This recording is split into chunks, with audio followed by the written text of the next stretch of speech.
High blood pressure کو دنیا بھر میں خاموش قاتل کہا جاتا ہے کیونکہ یہ اکثر بغیر کسی واضح علامات کے دل، دماغ، گردوں اور خون کی نالیوں کو نقصان پہنچاتا ہے۔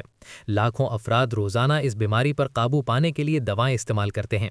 تاہم ماہرین کا کہنا ہے کہ صرف ادویات پر انحصار کافی نہیں، بلکہ طرز زندگی میں مثبت تبدیلیاں بھی بے حد ضروری ہیں۔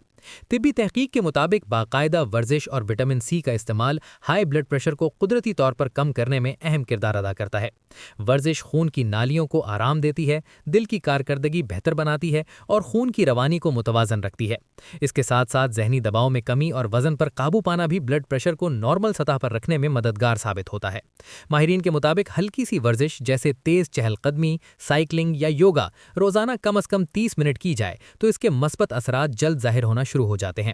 ورزش کے نتیجے میں ہارمونز کا توازن بہتر ہوتا ہے، سوزش کم اور شریانیں زیادہ لچکدار ہو جاتی ہیں، جس سے بلڈ پریشر بڑھنے کا خطرہ کم ہو جاتا ہے۔ دوسری جانب وٹامن سی ایک طاقتور اینٹی آکسیڈنٹ ہے جو خون کی نالیوں کے اندرونی خلیات کو نقصان سے بچاتا ہے۔ یہ نٹرک آکسائڈ کی پیداوار بڑھاتا ہے جو شریانوں کو پھیلانے میں مدد دیتا ہے۔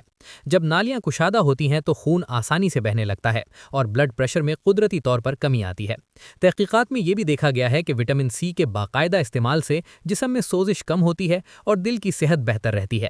ماہرین کا کہنا ہے کہ ترش پھل جیسے مالٹا، کینو، لیمو، سٹرابیری اور سبزیاں وٹامن سی کے بہترین قدرتی ذرائع ہیں۔ اگرچہ بعض مریضوں کے لیے دوائیوں کا استعمال ناگزیر ہوتا ہے، ماہرین اس بات پر زور دیتے ہیں کہ ہائی بلڈ پریشر پر قابو پانے کے لیے روزمرہ زندگی میں قدرتی اور سادہ عادات کو اپنانا سب سے مؤثر اور محفوظ طریقہ ہے۔